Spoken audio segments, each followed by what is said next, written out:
When you're walking in your school and you see the hottest chick in your school, you see her walk by and you think, damn, she's hot as fuck, bro, look at that ass.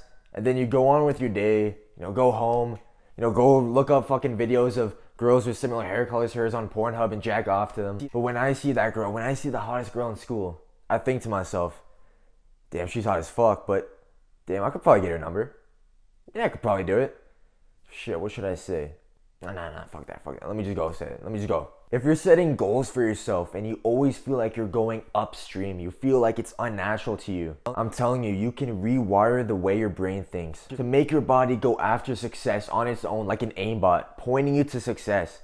What's up? My name is Johnny Self-Improvement, and I'm going to tell you a bit of my story. A few days ago, I skipped the entire day of school, went with a few chicks to go to this like school kind of event where all the like student councils come to this one event, and we do this thing. We talk about, talk about the freaking gays. We talk about different things, right? Hey, I wanted to skip class because I'm not even on student council, right? I like actually just wanted to skip school that day. So we sit down, we're waiting and stuff, and eventually like the presenters come on, and one of them was this absolutely beautiful woman, right? She turned out to be at a different school. School pretty far away from mine actually, but she was this beauty, man. She was in this like nice blue dress, and I was looking at her. I was like, damn, bro, I gotta get her number later, man. I could do this, man. I should do this. And I mentioned it to one of the chicks at my table, and I mentioned it to her like, oh, do you know her? And she was like, yeah, her name is, and she already knew what I was asking, bro. She was giggling, man. She already knew, and she told me like, oh yeah, she's single. Yeah, you should do it.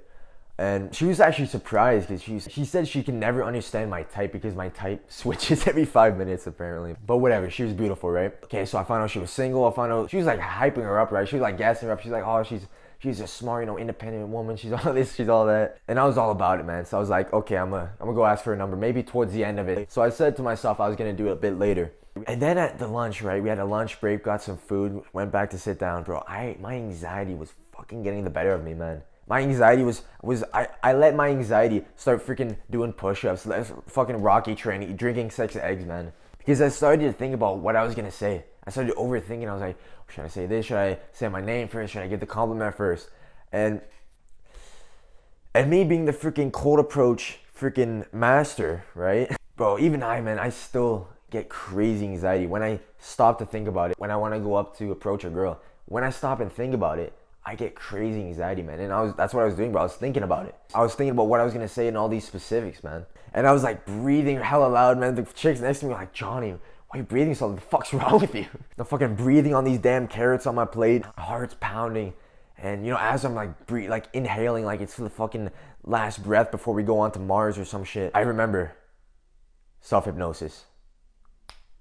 And I started visualizing. Instead of imagining to myself what I was going to say or how I was going to act, what I was going to do exactly, when I was going to do it, I started visualizing her giving me my phone back with a smile on her face and me walking away as this freaking confident guy, swinging my arms, walking away feeling like the man.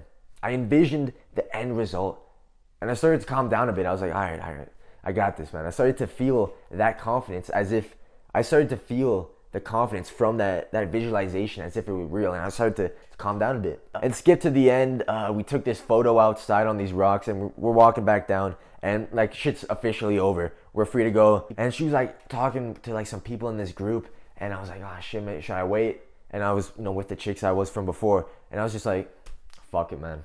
And I started walking, and I got that freaking wave of confidence that I got from earlier from envisioning that end result. And I got that wave of confidence. I started walking. No thoughts, bro. No thoughts. Just walking up to her. And as I got closer, she like noticed I was coming to talk to her, and she, had this like cute smile and stuff. And I walked up to her and I said, "Hey, you're blank, right?" I said her name, of course. And she's like, "Yeah." And I say, "Oh, I'm Johnny. Nice to meet you." And I shake her hand, and I had the ring on, so she's feeling all the ring. You know how it is, boys. Come on. And I said, "Hey, I just wanted to let you know that I thought you were absolutely beautiful." And my voice got fucking shaky too. Before I said the words absolutely beautiful, no joke, my voice started shaking a bit. Not because I was thinking, just because, man, like I said, bro, I still get anxiety to this day. Even though I've done many different cold approaches, I've had the rejections and the successes, I still get that approach anxiety, that anxiety during it. But it was cool, man. I went with it. I stayed, confident despite that. And I said that to her, and she did like the girl laugh when she like you know what I'm talking about? Like when you compliment a girl, it's like catches her off guard, and she like, freaking like, you know, she does like the cute laugh and stuff, and I'm like, you know, in my head, I'm like, you know what I'm saying? But she does that, and I say, what I said, oh, I was just wondering if I could get your phone number, and she was like, what did she say? She was like still laughing. She's like, yeah. And the weirdest shit happened. Like, she was like, oh, just 1 second. And she like turned to the side and I took a photo with some chick that was there. Because I suppose that before I walked up to them, they already agreed to take the photo. So fucking interrupt the whole interaction, the whole cold approach. She takes this photo with this chick or this person. So then I'm just standing there, freaking cupping my balls in my hand. And I turn back and I see the whole fucking group of chicks I came with just staring at me and fucking giggling to themselves. And I'm like, I kind of signaled to them that like, oh, I'm just, you know, that guy, bro. I'm like, you know, to signal like it was a success. And then I turn back and she's done and she's like, I hand her my phone, you know, she puts her number in and yeah, bro, said a few things and bro, it was a wrap, man. I got her number and, you know, said goodbye to her. She did this cute smile and I walked away. And as I was walking away, I did the freaking swing in my arms, man. That felt like the man, but with that confidence, the same confidence that I had when I visualized it earlier. And I walk past the group. I don't even look at them. They're here. I don't even look at them. I'm like, let's bounce. And I walk off and bro, the second we get behind like this freaking like pillar and like she's out of sight, I freaking go up to two chicks and like dapping them up. I'm like, oh, who's the fucking man, bro? Let's fucking go. And it was weird because there's no dudes there. So it wasn't like I could just go up to my boys and be like, hey, let's fucking go. So I had to, you know, make do with what I had.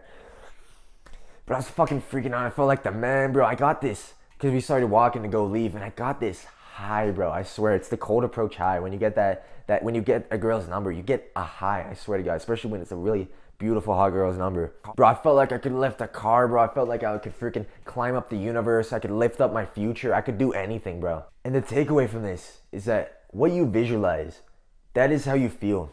When there's some dude at your school causing problems, you know, talking shit on YouTube comments, freaking, you know, sucking off some girl that doesn't even like him, right? And like fucking, you know, staring at you across the fucking hallway like he's about to do something but just doesn't.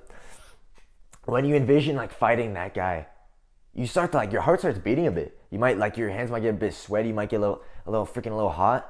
Like when you seriously visualize it, because your body, your nervous system is like anticipating it. It's like getting prepared for what you're visualizing. And this is some freaking bro science for you. Your nervous system can't tell the difference between a vividly imagined experience and a real experience in real life. Oh, but the science says that. Oh, shut the fuck up, bro. I'm talking about this is applied science. It's not real science, bro. This is applied bro science here. When you visualize, you know, fighting a dude, your body thinks it's real and it reacts appropriately. It starts, you know, heart starts beating to get that adrenaline. Your hands, palms start sweating, you know, getting nervous to do it. So when you visualize getting a girl's number and walking away as that confident guy, walking away, you know, with that swing in your arms, you know, shoulders, you know, rocking back and forth, what do you think happens physically? What you visualize, that's how you feel. So when I visualized that end result of getting the girl's phone number, I started to feel that confidence, even though I hadn't done it yet. And of course, that wasn't wasn't the only reason I got the girl's number, because I did that visualization. Obviously, it was because you know, how I presented myself, what I said, you know, the confidence that I had while speaking, and you know, the way I present my physique, I'm sure, my looks, I'm sure, had a part in it. But that visualization of that end result to give me that confidence in the moment, I could do that, and I might not act perfectly, and I might not have succeeded. But being in a confident, forward-oriented mental state is the prerequisite to achievement, the prerequisite to success. It's hard to succeed in doing anything when you're not confident, when you're doubting yourself, when you're freaking out like, oh, how should I do this? What should I do that way? Or I don't know if I can, well, what if this happens? Or how should I react if this happens? You know, when you're all tensed up and you're all freaking out with a freaking Bud Light stuck up your ass. But it's not just hard to be confident, but it's hard to succeed because you're not focusing on the goal, the end result you want. And you're not moving forward. You're like almost moving back because you're seeing all these possible situations and you're freaking out and you're having doubt and you're thinking like, you're more moving back from the actual result. You're not moving forward. So that confidence, that mental state is the prerequisite to achievement, even though it might not cause you to act perfectly and you still need to practice. Because even if I didn't get that girl's number, because this shit does take practice, cold approach does take practice, man. Bro, even if I didn't get her number, bro, I swear, when you can go around in life with this confidence to yourself that, oh, get that girl's number? Yeah, I could probably do that. When you have that for every phase of life, bro, I swear, your life becomes infinitely better because you become that guy. You can really be that guy who just does everything. That guy who's always lucky. You're like that fucking Ferris Bueller, man. And I use this idea of, visualizing the end result, visualizing that I already have the end result, the end goal, to give myself confidence and a feeling of success. I use that for every phase of life. I act as if I already have what I want to have, and because of that, I get it. Now, obviously, like doing these visualizations, you still have to put the work in, bro. Bro, if you thought this was some freaking, crystal girl, law of attraction, freaking doing a seance spell type shit, bro. This, like, click off now, man. This is for men, this video. This video is for guys, right? For men. Yeah, I did the visualization, but I still had to actually go up to her to have that be of any use. The visualization on its own won't get you success. You still have to take action. But what it will do is open up the world. It'll open up opportunities. But you still have to, of course, go ahead and pursue them. And I use this kind of mindset, this kind of concept of, visualizing that I have what I already have in order to get it for happiness as well. Like you hear guys like Andrew Tate say that happiness is a choice. And all the freaking depressed liberals who have cats at their home, freaking scratching on them all night long. They'll cry out and say, oh, depression it's a genetic, it's clinical depression, you need to take pills for it, and you can't just choose happiness, that's bad advice, and they start freaking out about all these terms, toxic masculinity. But there is truth to that, and that's what I believe, man. And I'll give you an analogy for this. If you've ever learned a new word, then you start hearing that word everywhere, right? You learn a new word, you start hearing it everywhere, like freaking in conversations, TV, billboards, wherever. And that's because it's on your brain, right? You're subconsciously looking for it. And you will find it everywhere, despite it being there all along. And I view happiness the exact same way, man.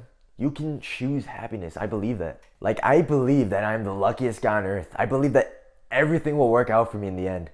Like, I believe my failures, anytime I fuck up, bro, my failures set me up for success. I have hypnotized myself that I will succeed. And because of that, I'll find ways around me to succeed, to make things work. Even the setbacks and the failures and the fuck-ups, I'll find ways to use those to my advantage. Things that I would otherwise be blind to or see negatively and complain about. And this comes into ego too. Like I say that ego is an advantage.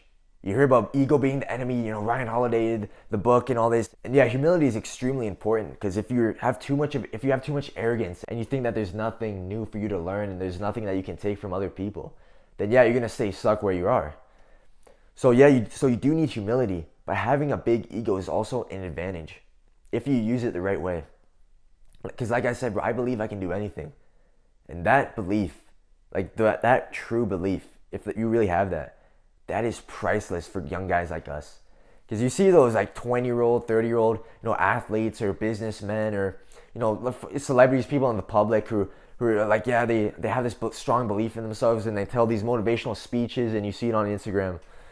But guys like us, like freaking 16-year-old, 17-year-old guys, to find a guy who genuinely believes that and is not just, deluded, is not just fucking, has the autism or something, that is fucking rare. Like you see some guy like who's like me maybe, who's like arrogant as fucking, trying to flex, even though he's not all that. And that's part of what I am too. I will be honest, I am a fucking arrogant as fuck guy. I do gotta work on that, to be honest, but part of that ego does work to my advantage. I've been making videos for almost a year now, and I have made no fucking money.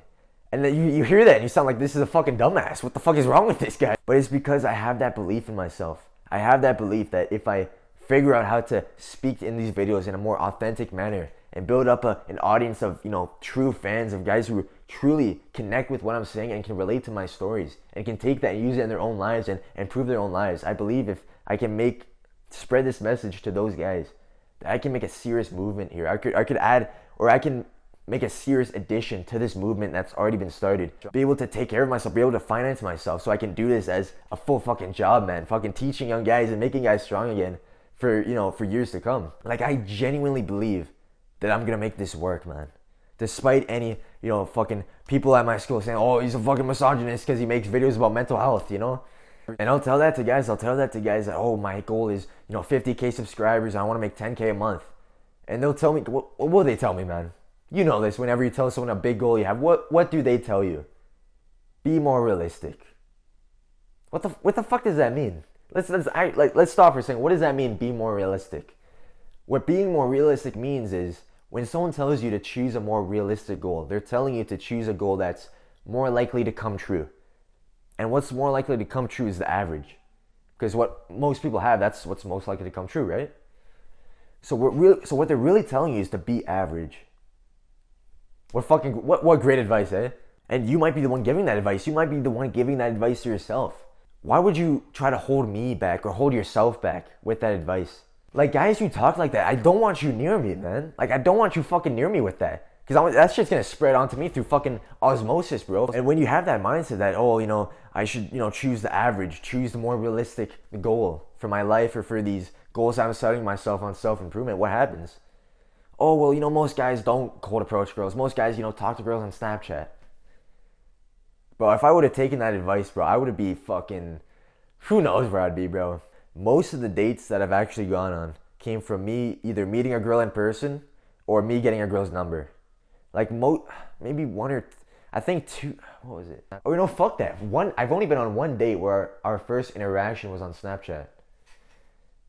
So do with that information what you will, man. And look, bro, if you're this guy who's like trying to be like, oh, I'm fuck you, Johnny. I'm staying more realistic. I'm just being smarter by doing that. And like, if you want to fucking drive 5 under the limit, like some freaking dude from the freaking east, if you know what I'm trying to say, that's on you, bro. But I'm gonna fucking drive 10 over. I'm gonna drive 20 over when nobody's looking, man. Okay, I talked a lot of stuff about, concepts, but what's the practical advice? How do we use this? So I'm gonna give you 3 ways to use this, and the first is a daily visualization. I'm gonna tell you exactly how to do this. So every day, I talked about this in my video on my morning routine in a dopamine detox. Every morning while I'm eating, I think of this one situation, this one visualization that I have already made out, and I do this every single day, the same one. For about 10 to 15 seconds, I imagine I'm sitting in the library of my school and I have a laptop, and the screen is 9,999, and it flips to 10,000. And I look over here and I'm looking at people like, oh, let's fucking go, bro, let's go, hey. And I'm smiling to them, and then I cut in my visualization and I'm freaking playing Stereo Love and I'm dancing to it. I'm dancing with chicks, I'm fucking going crazy. We're freaking out, that I hit this 10K subscribers on YouTube. And I visualize that for 10 to 15 seconds every single day. And I swear, every time I do that, I just get like a little, ooh, like fucking, like, that was a little fucking homosexual, that ooh, but you know what I mean, man. It keeps me on my goal. It keeps me on my end result. And it tells myself, okay, this is the goal, man. This is the end goal from our tasks that we're doing today. This is the goal. Because, bro, it's easy to get lost in the details and the little tasks that you have to do every day. So you got to bring yourself not only to your higher purpose, but your higher goal with the things that you're doing. And when you're doing this visualization, it can be any sort of scene, but you want it to be the end result. Not the work that it takes to get there, but the end result. When you're feeling that, wave of emotion, of confidence, of, feeling that winning feeling, whatever it is for your goal. The feeling that you want to get when you accomplish this goal. You want to visualize that, whatever you do in that situation. And it's even better to have the details of it already pre-planned out. And you already know the details for that scene each time you do it. And even better if you can do physical things with it too. I visualize myself looking over, and I actually move my head to look over, or when I'm dancing, I'm doing a little white boy kind of dance, So having one visualization for your main goal every day, that's a good thing too. The second is to do day-to-day visualizations for whatever day-to-day goals you have. So going up to that girl to get her phone number, that was a one-off thing, right? So I did a quick visualization of the end result. And it doesn't need to be long, bro. It can be 5 seconds, bro. Imagine how you'd feel if you succeeded. And then feel that way right now. There's nothing stopping you from feeling that winning feeling, that confidence of that feeling of success. There's nothing but yourself stopping you. Oh, well, I've never got a girl's number. I don't know how to do or how to feel. Bro, have a fucking imagination, bro. Have some fucking creativity, bro. And yeah, you'll feel a bit silly, to fucking close your eyes in front of a fucking room full of people to do a quick visualization. But it's for your benefit. But somebody looked at me and so that was weird because I was closing my eyes and I looked kind of fun. It's for your benefit, man. Fuck them. And the last thing that I do, and this is more for, choosing happiness and choosing to see things in a positive light in your life so you can use them to your advantage. I do this by doing something that I talk about all the time, which is gratitude journaling. And bro, you're already clicking off. You're like, oh, but Johnny, you talk about gratitude too. You're journaling way too much. The reason I talk about it in so many videos and I keep bringing it up is because despite me talking about it all the time, you still haven't done it. Or you've done it once, you decide, okay, I'm going to write down 5 things that I'm grateful for. And you half-assed it. Or you said, oh, well, I didn't feel anything different that day, so I'm just not going to do it anymore. Or you've been skipping a few days and you're like, oh, well, it doesn't really do much anyway. Don't be that guy who goes to the gym one day and then quits.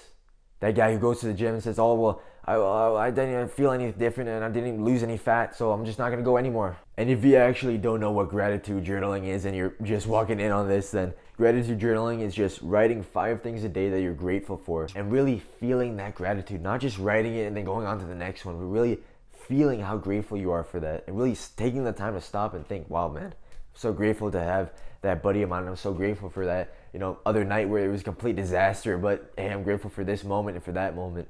And just feeling that. Because what you're doing is you're training your mind to be grateful in all situations. Same way how we're training our mind to be disciplined when we go to the gym, even when we don't feel like it. We're doing that here, but with gratitude. So we can go through life feeling grateful for all the shitty things that happen. And when we can be grateful for those shitty things happening, then we can use them to our advantage. We can see the bright side, the positive side of it, and seeing how we can take it to our advantage to succeed to our goals. Visualize your end result right now. Don't be afraid to give up the good for the great. Peace out.